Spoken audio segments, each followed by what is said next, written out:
Oke, kemudian statistiknya kita pilih chi-square ya. Kalau sudah, kemudian kita klik OK.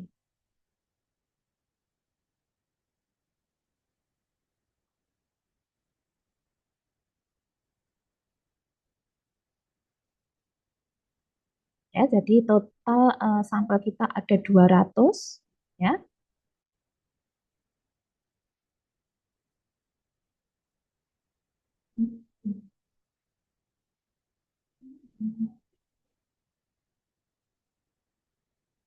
Nah, ini kita sudah punya tabel cross tab-nya ya, mohon diperhatikan.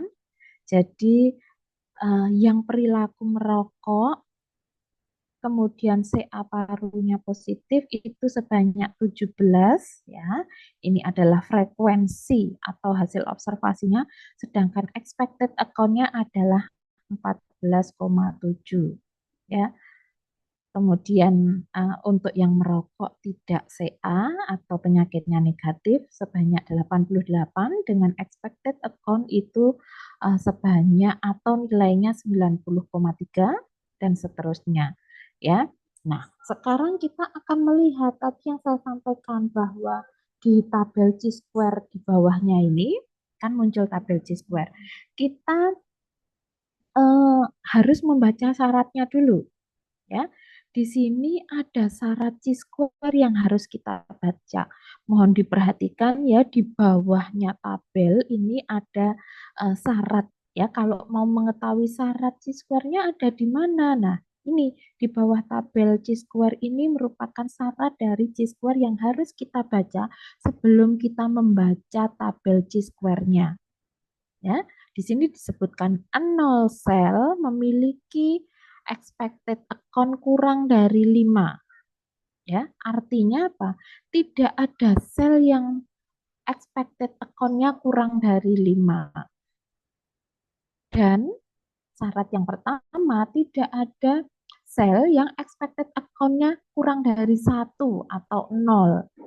Sehingga kedua syarat chi-square itu terpenuhi. Oke, karena syarat chi-square terpenuhi, maka selanjutnya kita membaca hasil chi-square-nya. Di sini di baris yang paling atas ada Pearson chi-square. Nah, ini yang kita baca ya. Karena syarat chi-square terpenuhi, maka kita bisa membaca tabel chi-square ini di baris yang Pearson chi-square. Nilainya berapa? P-nya adalah 0,348 ya. Di sini disebutkan untuk tabel 2 kali 2 karena memang tabel kita ada tabel 2 kali 2. Oke, jadi P untuk chi-square-nya nilainya adalah 0,348. Oke. Kemudian kita bandingkan dengan alfa. Alfanya adalah 0,05. Bagaimana posisi P chi-square kita? Apakah kurang dari atau lebih dari alfa 5% atau 0,05? Lebih dari alfa. Lebih dari Lebih dari alfa. Nah, kalau P kita lebih besar dari alfa, maka H0 kita ditolak atau diterima? Diterima. H0 kita diterima. Kalau H0 kita diterima, maka kesimpulannya adalah Ada hubungan perilaku merokok dengan CA paru. ya, jadi tidak ada hubungan antara perilaku merokok dengan kejadian atau penyakit CA paru yang ada di masyarakat, kan begitu. Ya, jadi caranya demikian. Oke.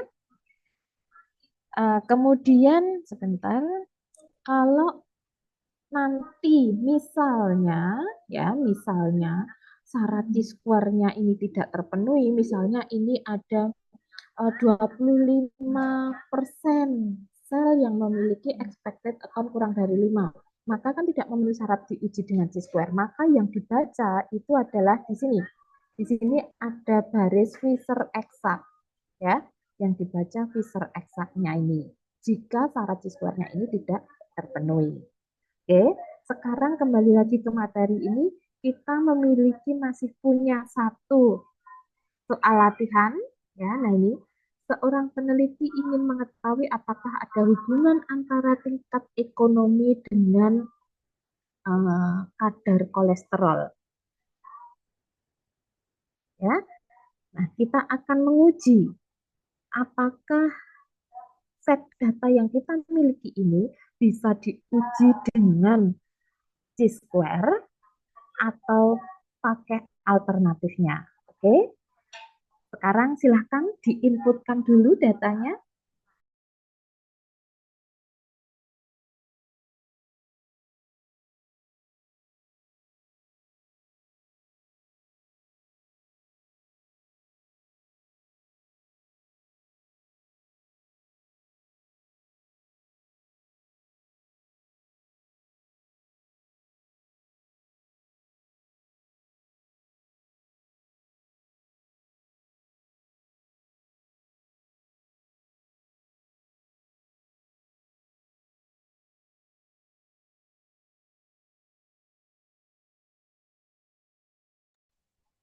Eh, Jika sudah ada yang mengentry datanya, mungkin ada yang mau share screen untuk ditampilkan.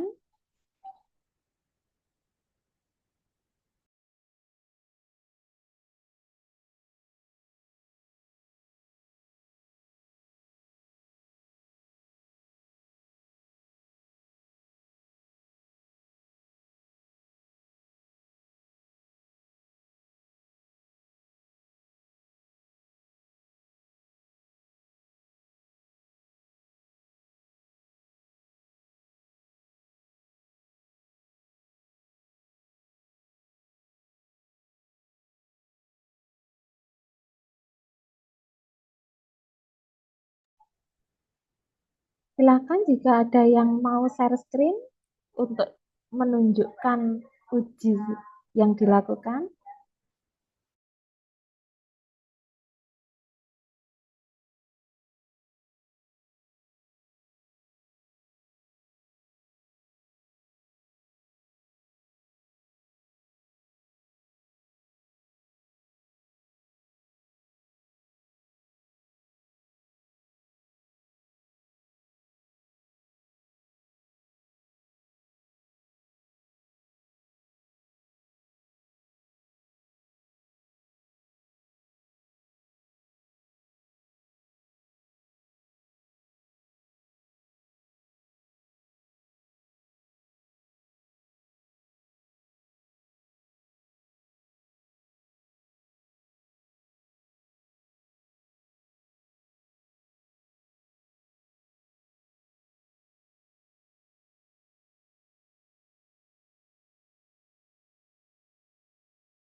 Silakan, ada yang sudah selesai input datanya, monggo untuk di share screen biar yang lain juga ikut tahu.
Permisi Bu, mohon izin share screen Bu.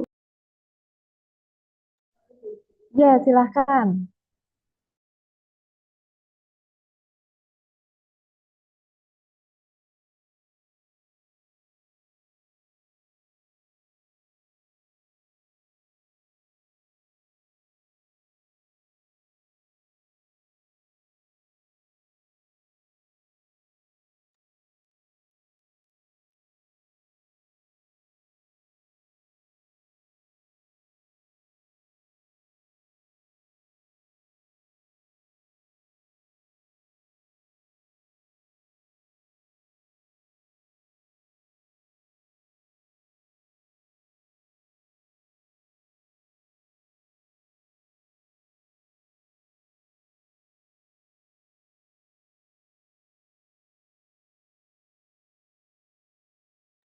Ini sudah Bu untuk input datanya.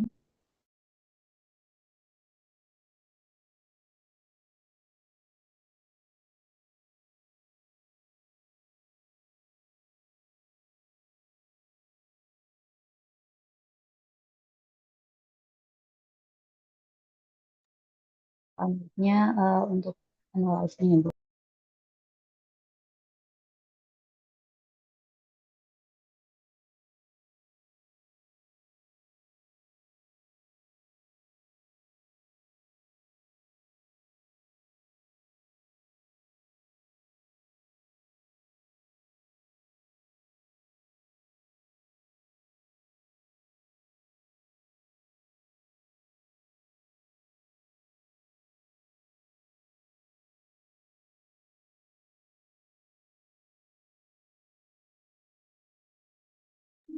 Oke, hasilnya syarat C-square-nya terpenuhi atau tidak? Untuk syarat C-square-nya terpenuhi Bu. Oke, tidak ada sel yang kurang dari 5 expected recordnya, ya. Kemudian jika dilihat tidak ada sel yang expected recordnya juga kurang dari 1 atau 0, maka syarat Q-square-nya terpenuhi. Oke, jika syarat Q-square terpenuhi, maka data yang kita miliki ini bisa dibaca di tabel Q-square-nya. Berapa nilai P-nya? Untuk nilai P-nya 0,32, yang dimana nilai P-nya kurang dari alfa 0,5, yang dimana hasilnya berarti H0-nya ditolak, sehingga ada perbedaan antara tingkat ekonomi dengan kadar kolesterol. Gitu, Bu. Mohon diperhatikan ya, ini bukan uji beda.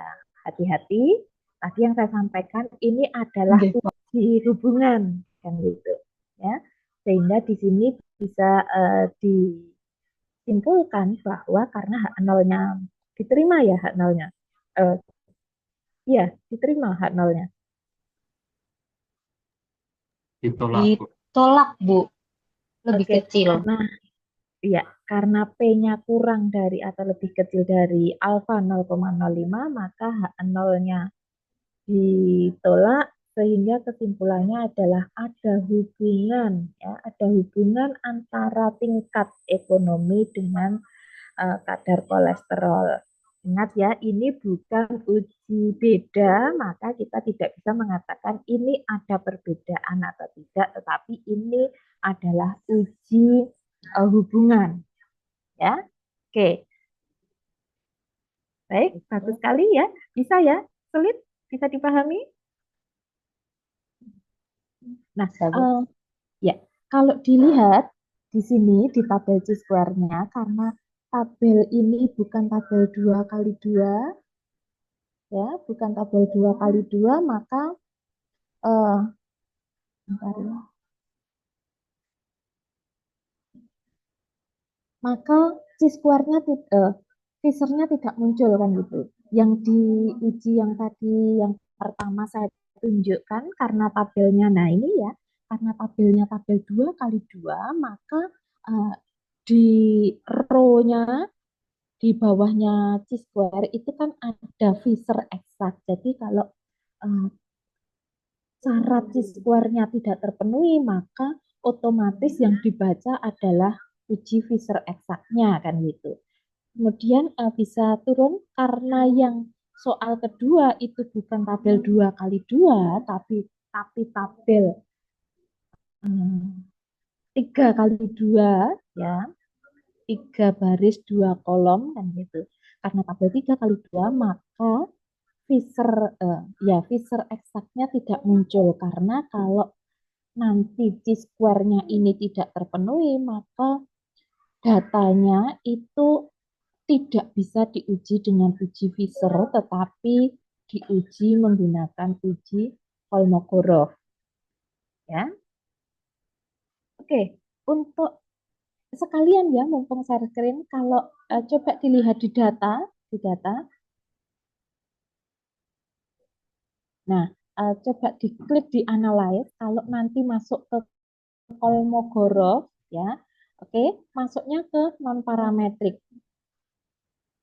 Seandainya kan gitu ya, seandainya data kita tadi syarat C-square-nya tidak terpenuhi, maka kan tidak bisa diuji pakai C-square, maka harus pakai alternatifnya yaitu uji Kolmogorov. Nanti dipilih yang two independent sample, coba diklik yang two independent sample, oke.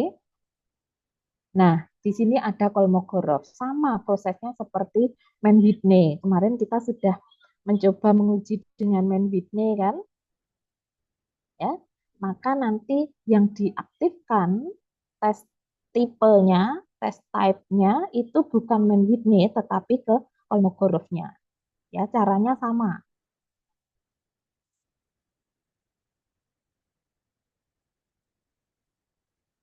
Dua, karena kan di kategori kadarnya ada dua. Ya, nanti caranya seperti itu. Oke, kemudian. Nah, nanti akan muncul kolmogorofnya. Seandainya misalnya tadi syarat C-square-nya tidak terpenuhi, maka caranya adalah demikian. Menggunakan uji alternatifnya, karena bukan 2 kali 2 maka bisa digunakan uji Kolmogorov. Hati-hati ya, Kolmogorov ini beda dengan Kolmogorov uji distribusi data. Ya, karena di uji distribusi data kan juga ada Kolmogorov kan gitu. Jadi mohon diperhatikan Kolmogorov untuk uji hubungan ini beda dengan Kolmogorov yang digunakan untuk uji distribusi. Ya, kalau ini nanti masuknya ke non parametrik sebagai alternatif jika syarat C-square-nya tidak terpenuhi.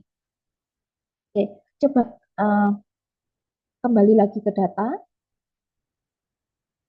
datanya. Nah, coba yang tabel 2 kali 2 datanya dirubah. Saya ingin menunjukkan jika nanti syarat C-square-nya tidak terpenuhi. Coba dirubah yang merokok, yang CA paru ditambahi coba. Yang CA Ditambah jumlahnya, Bu. penyakitnya. Iya, yang penyakitnya. Bukan yang penyakitnya ini. Yang di, nah ini coba yang non CA dikurangi diganti yang CA. Dikuranginya bebas atau berapa nih, Bu? Coba berapa ya? Tadi berapa tadi? Tadi Ini yang tadi yang CA 17. 17. Coba Iya, dibuat sampai 50.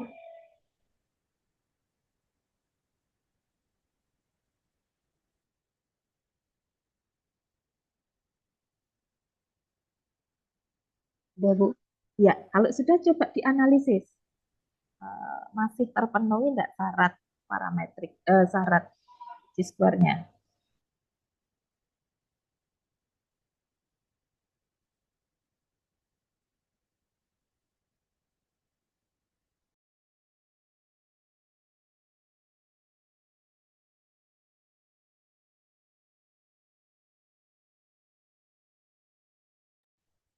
Ini ya, yang paling bawah ini. Ya, oke, Bu. Oke, 0%, Bu. masih Masih terpenuhi. sesuai. Iya. Iya. Coba ditambah lagi aja.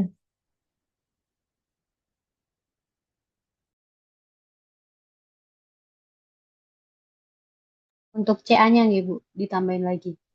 Iya, iya, coba.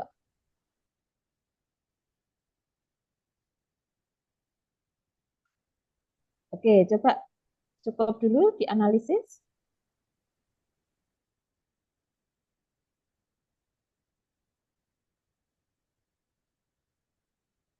Masih terpenuhi, Bu.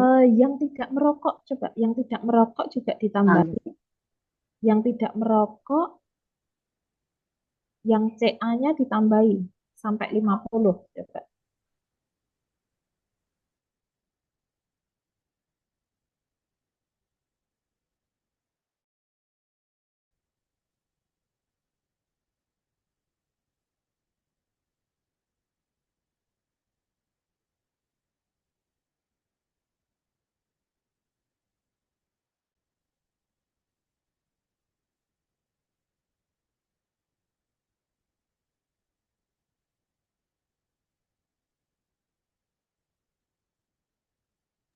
Masih terpenuhi ya? Iya, masih terpenuhi.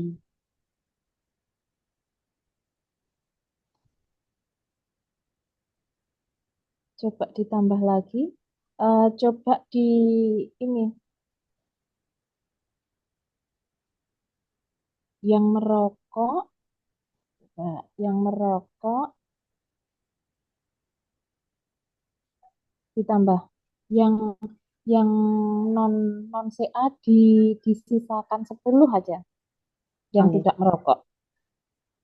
Baik, Bu.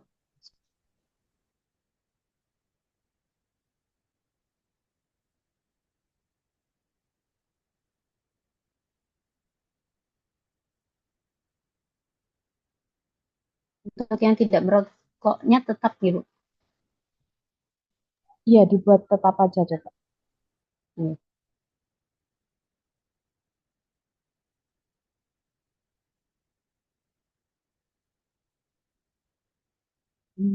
Masih. Tapi ini yang berubah yang sebelah sini ya, Bu. Expected count-nya. Masih tetap memenuhi syarat 0%. Iya, masih memenuhi syarat tapi coba ditambah Hmm. lagi aja ya. Gini, yang Iya. coba dibuat yang merokok, yang tidak merokok, CA-nya dibuat 5 saja. Dibalik sekarang, yang tidak merokok, yang CA, atau yang tidak merokok, yang non, tidak merokok, yang non 5. Maaf. Yang nonnya disisakan 5 gitu. Iya,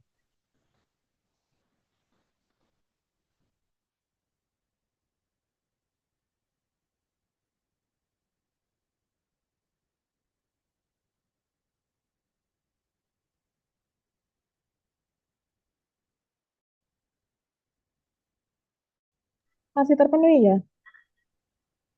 Iya, masih terpenuhi.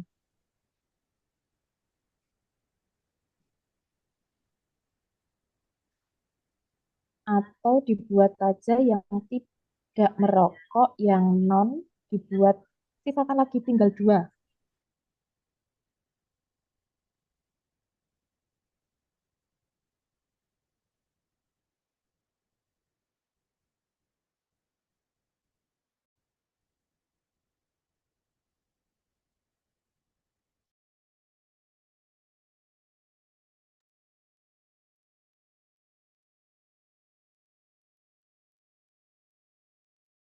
Masih sama, Bu.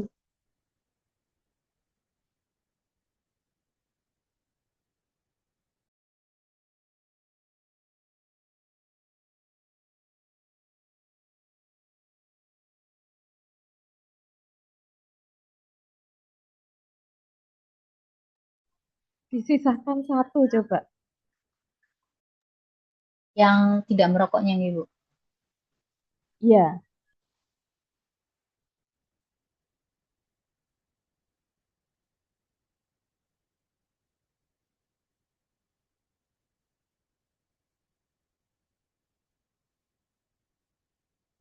25%. Satu sel 25%. 25%. oke. Ya. Nah, kalau seperti ini jadinya kan beda dengan tadi. Nah, ingat syaratnya kan tidak boleh ada sel yang expected account-nya 0 atau kurang dari 1, dan yang expected account-nya kurang dari 5 tadi di syarat adalah maksimal 20% kan gitu. Nah, karena ini tabel 2 kali 2, maka satu sel saja nilainya kurang dari 5, maka sudah tidak memenuhi syarat karena satu sel saja, karena 4 sel maka sudah 25% kan gitu. Ya. Nah, yang dibaca syaratnya ini ada 25% sel yang uh, nilai expected account-nya kurang dari 5. Dalam hal ini nilainya adalah 4,8 ya, atau 4,75 jika dibulatkan 4,8 kan gitu. Maka di tabel chi-square-nya ini kita tidak bisa membaca di baris chi-square, tetapi yang dibaca adalah di baris yang Fisher. Oke, berapa nilai P Fisher-nya?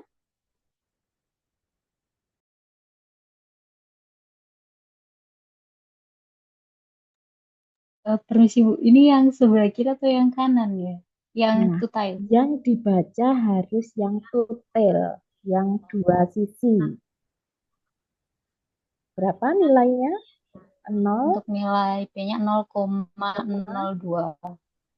ya, seperti itu ya, caranya nanti demikian. Jadi kalau syarat chi-square yang ada di bawah tabel ini tidak memenuhi, maka yang dibaca adalah di Fisher eksaknya. Tetapi kalau untuk tabelnya jika bukan tabel 2 kali 2, diharapkan tidak muncul Fisher eksaknya, maka diuji dengan uji Kolmogorov. Seperti itu. Oke, mungkin sampai sini Chi-square dan alternatifnya ada yang mau ditanyakan? Silahkan. Apakah sulit?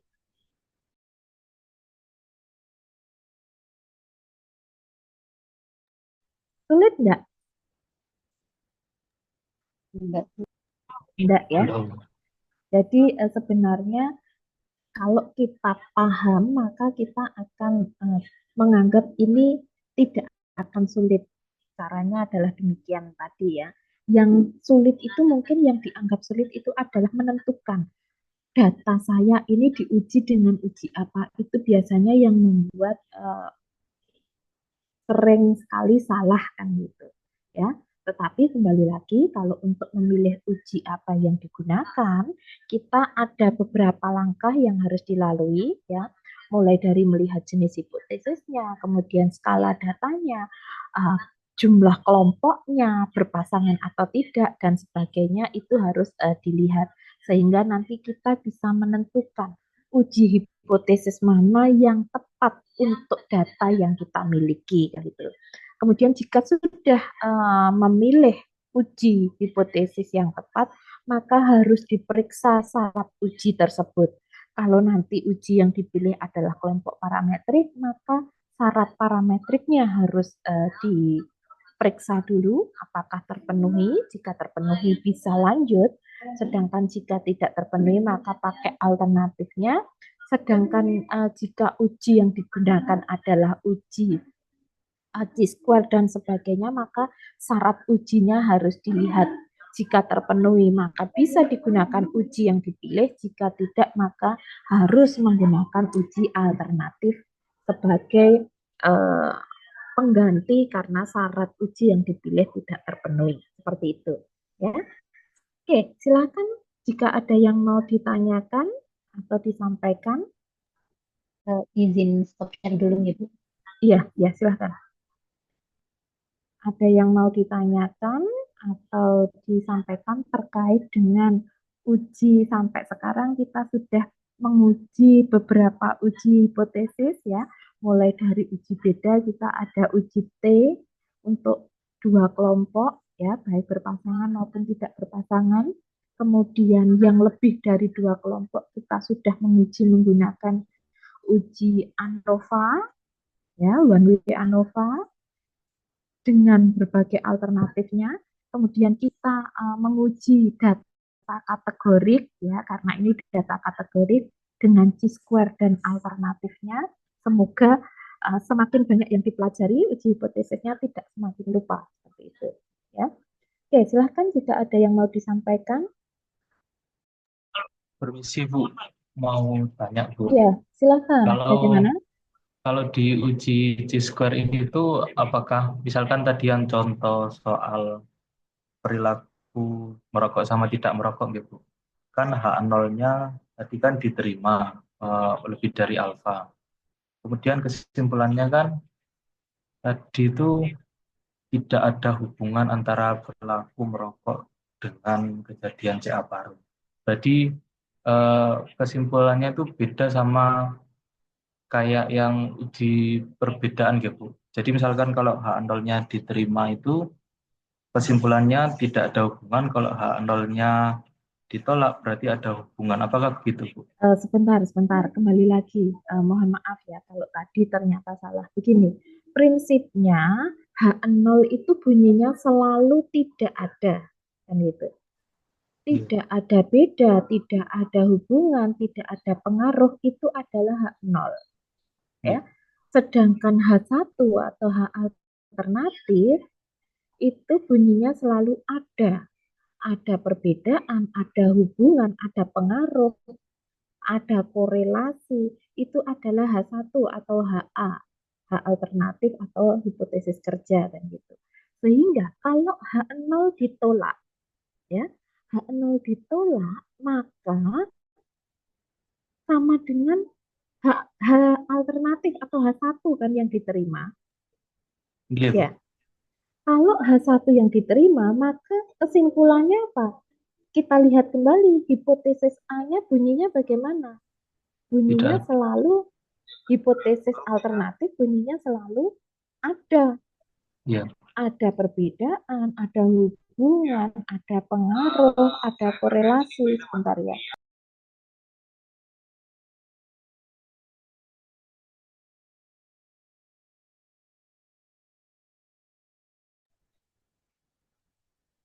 Oke, saya lanjutkan ya. Jadi kalau H alternatif yang diterima, kita lihat bunyi H alternatif kita seperti apa. Ya, kalau bunyi H alternatifnya kita atau H1-nya kita bunyinya ada, maka kesimpulannya ada. Entah itu ada beda, ada pengaruh, ada hubungan, ada korelasi. Seperti itu ya. Kuncinya ada di hipotesis kita bunyinya bagaimana. Dan hipotesis itu selalu H0-nya bunyinya tidak ada, H1-nya bunyinya selalu ada. Mohon maaf kalau tadi mungkin kebalik gitu ya. Jadi seperti itu. Jadi kalau H0 ditolak, maka H1-nya yang diterima. Kalau H1-nya yang diterima, maka kesimpulannya apa? Ada. Apakah itu ada beda, ada pengaruh, ada hubungan, ada korelasi seperti itu. Kalau H0-nya yang diterima, maka bunyinya selalu tidak ada. Tidak ada beda, tidak ada pengaruh, tidak ada hubungan, tidak ada korelasi. Seperti itu. Ya, bisa dipahami. Mohon maaf kalau tadi kebalik gitu ya. Iya Bu, bisa Bu. Terima kasih Bu. Ya. Oke, itu ada yang lain? Terima kasih koreksinya ya. Karena kebetulan mohon maaf ya saya ini sebenarnya nge-zoom double. Ini ada rapat plotting di prodi, jadi mohon maaf kalau tadi saya tidak gitu mendengarkan. Karena konsentrasinya terbagi dengan rapat. Seperti itu. Makanya bagaimana? Apakah ada yang mau ditanyakan atau disampaikan lagi?